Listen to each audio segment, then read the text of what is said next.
They say, "Home is where the herd is." It's a cute line for a city known for its steaks. Howdy, folks, I'm back. A couple of months ago, I made a video about the best places to live in Omaha, but things change. A lot has changed. So here's the update. And this time, I'm not just scratching the surface. For each spot, we're breaking down the real numbers: housing costs, rental prices, and median incomes, plus the vibe, what it actually feels like to live there, the parks, schools, good neighborhoods, and all the downsides to each place. Because no place is perfect, and you deserve the full picture before you make your move. All right, are you ready? Let's get into it. And number 10 is a bit of a curveball, but one I've gotten a ton of requests for: Waverly. Now, technically it's in the Lincoln metro area, but it's become the ideal commuter town, perfectly situated about 45 miles from Omaha and just a stone's throw from Lincoln. It's for folks who want that genuine small-town feel but need access to the jobs and amenities of the two biggest cities in the state. That's the best part of Waverly, its location. You get the peace and quiet, but you're not isolated. It also has a nice public library and a neat little downtown, and the vibe is pure small-town Nebraska, though residents will tell you the town really knows how to have an opinion and stick to it. Living between two cities is still relatively affordable. The median home price is around $410,000 as of June 2025. Renting is a bit of a mixed bag due to lower inventory, but you can find a one-bedroom for as low as $558 in an older building, while rent for a studio apartment is $600. A one-bedroom is $672, and a three-bedroom is $819. It's great, but it is almost impossible to rent there. And a few of the growing neighborhoods and subdivisions to check out are Waverly Ridge Estates, one of the newer developments, and Anderson North Park, located on the north side of town with lots of room for growth. The Evandale Estates, you'll find this on the eastern side of Waverly. The median household income is a very strong $110,000. For outdoor fun, there are plenty of local parks, and the Salt Creek Levee Trail is nearby for biking, though the crushed limestone surface can be a bit tricky on the curves. You will absolutely need a car to get around. The biggest complaint here is the traffic around the Waverly High School and Middle School during morning drop-off and afternoon pickup times. And why did the Scarecrow win an award in Waverly? Because he was outstanding in his field, just like everyone else who loves that small-town life. Coming in at number 9 is the oldest city in Nebraska, Bellevue. It's pretty much all suburbs. It's right on 370 and 75, so it's a quick drive to get to other parts of town. It's an incredibly safe area, and honestly, pretty quiet, aside from the military jets roaring overhead pretty regularly. It's home to Offutt Air Force Base. So what do you expect? It's the oldest city in Nebraska, but never really developed into a proper city. By that, I mean it doesn't have an urban core. But still, it has most of the things you need, so you don't have to go to Omaha, because going to Omaha is a bit of a drag. It's just a 15-minute drive away on Highway 75. It's quieter than Omaha proper, a place people choose when they want a peaceful neighborhood to come home to. The vibe is laid back, friendly, and incredibly welcoming. Bellevue offers a more affordable entry point into the Omaha metro housing market. The median home price sits around $240,000 to $335,000.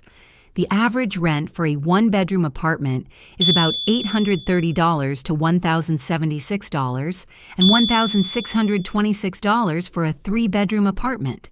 And the median household income is a solid $87,343, reflecting the stable, middle class, and military-focused population of 65,000.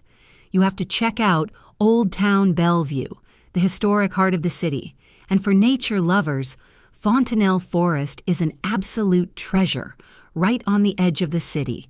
It's a very safe and heavily patrolled area, but the biggest thing you need to get used to is the noise. Being next to a major Air Force base means the sound of freedom, military jets roaring overhead, is a regular part of life. Also, while Highway 75 provides a direct corridor into Omaha, it can get brutally slow during rush hour commutes. The biggest and most unavoidable con is the ground. They have foundation issues and water problems. And what's the official motto of Bellevue? Come for the history, stay for the affordability, and get used to the sound of jets. At number 8, we have the heart and soul of Omaha, the Old Market. If you've ever seen a postcard of Omaha, this is it. We're talking charming, brick-paved streets, horse-drawn carriages, and the feeling that you've stepped back in time. But with much better food and a lot more art galleries. The vibe is electric, historic, and a little bit theatrical. It's the place you take out-of-town guests to prove Omaha is cool. You can walk around, go to the dog bar, and walk to the riverfront. Living in a postcard comes at a price. The Old Market is almost exclusively but rentals. Think cool industrial lofts in 100-year-old buildings. The median home price for the broader downtown area is around $343,000, but single-family homes are basically non-existent here. The real story is rent. The average rent range for a one-bedroom apartment is between $873 and $1,694 a month, with the average settling around $1,228. The median household income is about $53,890. During the day, it's artists, tourists, and shoppers exploring boutiques like the massive Hollywood Candy or grabbing a scoop at Ted and Wally's. At night, the streets are alive with street performers and bars like the Berry and Rye, and you have to walk the Old Market passageway. For dinner, you can't go wrong with the modern French at Le Bouillon or the cowboy-inspired comfort food at Twisted Fork. The crime rate here is higher than in the suburbs, particularly for theft and assault. Parking is also a constant battle. If your building doesn't have a dedicated garage, you'll be fighting for expensive spots. Here it is. The buildings that make the Old Market so cool are also its biggest curse. I'm talking specifically about the big loft apartment buildings. The online reviews are an absolute horror show. And why did the ghost get kicked out of the Old Market loft? He couldn't pay his rent because he had nobody to lease with.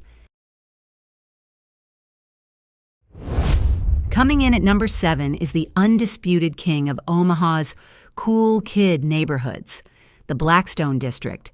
It's where your grandparents might have gone for a fancy night out in the 1920s, when it was nicknamed the Gold Coast. And it's where you go today for craft breweries, incredible food, and a buzz you can feel in the air. It's the official, certified birthplace of the Reuben sandwich, invented at the Blackstone Hotel, which tells you they got their priorities straight. The vibe is energetic, trendy, and unapologetically food-focused. It's less touristy than the Old Market and more of a locals hotspot. The main drag, Farnham Street, is a gauntlet of temptation, packed with restaurants and bars. It's highly walkable, filled with a young crowd, and has this great big city feel, small-town life energy. Living in the heart of the action means dealing with a competitive market. The median listing home price for the few condos and townhomes you can find is around $223,000. Most people rent. As of mid-2025, the average rent for a one-bedroom is about $1,209 a month. The median household income is around $61,951, a mix of students, young medical professionals from the nearby University of Nebraska Medical Center, and folks who trade space for walkability. First, check the Crescent Moon for the original Reuben and a beer from their legendary list. It's a rite of passage. Then, hit up Scriptown Brewery for local craft beer or Night Owl for a late-night cocktail and food. For a fantastic meal, Mula has incredible Mexican food and is a certified ticaleria, while Sternella offers inventive, modern comfort food. The cons here are just two words: parking and noise. Its popularity has far outpaced its parking capacity. The biggest con of Blackstone is that it's a victim of its own success. I tried to open a bakery in the Blackstone District, but I couldn't raise enough dough. I guess you could say my plans were half-baked. Breaking into our number 6 spot is La Vista. The name means the view in Spanish, a nod to its views of the Platte River. It's a small suburban community just south of Omaha that packs a huge punch. It's almost entirely residential, full of charming neighborhoods, and is known for being incredibly peaceful and friendly. The vibe is suburban, safe, and extremely family-friendly. The schools are part of the excellent Papillion La Vista district, are a huge draw for families, and are ranked number 3 among Nebraska suburbs. La Vista hits a sweet spot for affordability and quality. The median sale price for a home here is $331,000, and the median listing price is $295,000. Average rent for a one-bedroom apartment is around $1,163. Two-bedroom is $1,418, and three-bedroom is $1,683. The median household income is a solid $78,145. It's very car-dependent. Walk score and transit score are low, so you will need a car for most errands. But residents rave about their community events, like free concerts with food trucks, Easter egg hunts, and the annual Papillion Days Carnival. And it's the kind of place where police are visibly patrolling and people feel safe in their neighborhoods. A recent city survey found that over 90% of residents would recommend living in La Vista to others. Fun fact, it started in 1959 as a development called House of Nines because all the homes were priced at $9,999. At number 5, we're heading to one of Omaha's most beloved and historic neighborhoods, Dundee. This is old money Omaha with its grand colonial, Georgian, and Tudor revival homes lining the boulevards. It's walkable, and it's famously home to our most famous resident, Warren Buffett. The vibe is sophisticated but friendly, historic but with a modern culinary scene. It's a true gem, with its own identity and community spirit that people say is hard to find anywhere else in Omaha.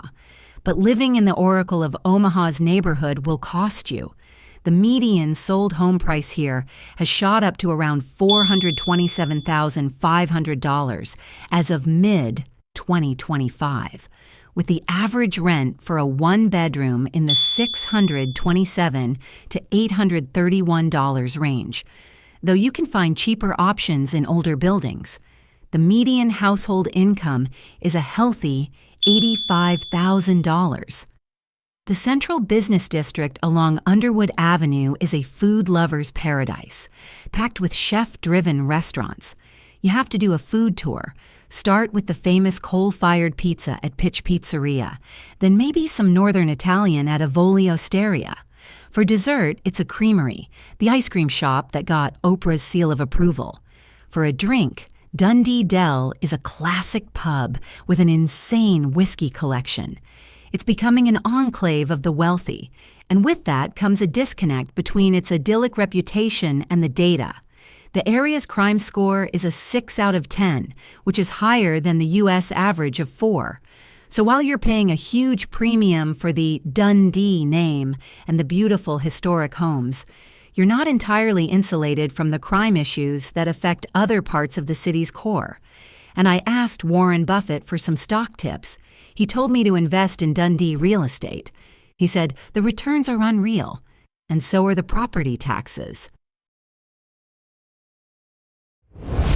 Cracking our top 4 is the booming suburb on the southwest edge of the metro, Gretna. Once a smaller town, it's now one of the fastest-growing cities in Nebraska, exploding with new homes, new businesses, and new families. It's rapidly transforming from a rural outpost to a major suburban player. The vibe is booming suburbia. It's a place defined by growth and life revolves around the wonderful schools and youth sports, and it still has a small-town feel, but it's quickly adding big city amenities, making it a great place to get settled as it continues to expand. That rapid growth has sent the housing market into overdrive. The median home price is a bit of a moving target, with anywhere from $317,000 to $530,000. But a good average is around $428,000. Renting is also on the rise. It ranges from $1,188 for a studio to $2,160 for a 3-bedroom apartment. This is a high-earning area, with the median household income for the city proper hitting $118,765. For shopping, the Nebraska Crossing Outlet Mall is a massive regional draw. And for family fun, you can't beat Vala's Pumpkin Patch and Apple Orchard in the fall. And for outdoor recreation, you're close to Schramm State Recreation Area and the Eugene T. Mahoney State Park. The biggest con of living in Gretna is the lack of diversity. While many residents are friendly, but a lack of diversity is a serious issue for families considering a move here. Our number 3 spot goes to the powerhouse on the western edge, Elkhorn. Once an independent city founded way back in 1865, Elkhorn is now part of Omaha, but it has fiercely maintained its small-town soul. The vibe is friendly and quiet, with minimal crime, and life is centered around its top-tier school system, which is ranked number 1 in Nebraska. They have great local shops and restaurants in Old Town Elkhorn. You have to check out the local mom-and-pop shops and restaurants. It's where you get the best of both worlds, the peace and community of a small town with all the opportunities of Omaha, just a short drive down Dodge Street. This best of both worlds comes at a premium. Elkhorn is one of the priciest suburbs. The median listing home price is a hefty $600,000. Renting is also on the higher end, with a 1-bedroom averaging $1,310 a month. The median household income is strong at around $105,957. It's also close to lots of water, the Elkhorn River itself, and the school campuses are hubs of activity for sports and community events. Elkhorn is incredibly safe, with very low crime rates. The main issue locals complain about is traffic enforcement. Police are known to be very strict on rolling stops and speeding, especially in residential areas, so you better come to a complete stop at those stop signs. I got a ticket in Elkhorn for going 2 miles over the speed limit. The officer said, "Sir, in Elkhorn, we consider that a high-speed chase. The biggest, most uncomfortable truth is its lack of diversity, and it's overwhelmingly white and upper-middle class." At number 2 is another suburban titan, Millard.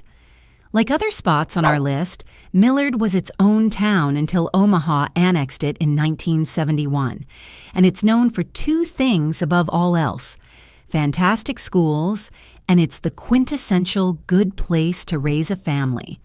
The vibe is pure suburbia, but people aren't just from Omaha, they're from Millard. Life revolves around the schools, which consistently score well above state and national averages. It's not the place for nightlife, but it's perfect if you want a safe, quiet neighborhood to come home to at the end of a long day. Millard is overwhelmingly safe. It's the definition of suburbia, and with that comes a significant lack of diversity and a feeling of cultural isolation from the rest of the city. Millard offers a wide range of housing, which is part of its appeal. The median sold price as of June 2025 was $420,000, with the average rent for a 2-bedroom apartment around $1,739 to $2,100. This place is an income powerhouse, with a staggering median household income of $101,631, one of the highest in the entire metro area. For family fun, there's the amazing pizza machine and Sky Zone Trampoline Park. And Ed Zorinsky Lake and Recreation Area is a massive asset with its 1,000 acres of parkland, lake, and trails. The biggest con is again the traffic, especially on main roads like Q Street, and the occasional feeling of being overrun by snotty, rich teenagers with loud cars near the high schools. They say all roads lead to Rome. In Omaha, all roads lead to a traffic light on 144th Street in Millard. And here we are. The number one best place to live in the Omaha area for 2025 is Papillion. Named from the French word for butterfly because of the swarms seen along Papillion Creek, this place has been a perennial winner for a reason. It has consistently been ranked by national magazines as one of the best places to live in America. The vibe is the perfect suburban blend: safe, friendly, family-forward, and packed with things to do. It has a quiet, relaxed lifestyle, but you're never far from necessities. The Papillion Vista School District is one of the best and largest in the state, which is a massive draw for families. It's just a 22-minute drive to downtown Omaha. For a top-ranked city, Papillion is surprisingly attainable. The average home value is around $445,000. Rent is also reasonable, with the average rent for a one-bedroom apartment at $1,286. But the overall average rent is $2,563. And the residents here are doing well, with a very high median household income of $109,602. Where to begin? For shopping and dining, Shadow Lake Town Center is the main hub. For sports, you have Werner Park, home of the Omaha Storm Chasers AAA baseball team. For recreation, Walnut Creek and Prairie Queen recreation areas offer miles of trails, fishing, and boating. And for family fun, there's Papillion Fun Park and the Sumter Amphitheater for fantastic outdoor concerts. The single biggest downside to Papillion is that it's facing an identity crisis brought on by its own success. The city is struggling to balance its cherished, small-town identity with the pressures of rapid suburban growth. But the biggest problems here are more about civic growing pains. The city has a very active code enforcement department, so you will get a notice if your grass gets taller than 12 inches or you have an inoperable vehicle in your driveway. Living in Papillion is great. You have great schools, safe streets, and a 1 in 3 chance your neighbor is on the city's code enforcement speed dial. So there you have it. Ultimately, the best place isn't about a number on a list. It's about finding the community that fits your life, your budget, and your heart. So which place caught your eye? What did I get right? What did I get horribly wrong? Let me know in the comments below. I read every single one. And don't forget to like and subscribe for more deep analysis on cities you might just call home one day. Thanks for watching, and I'll see you in the next one.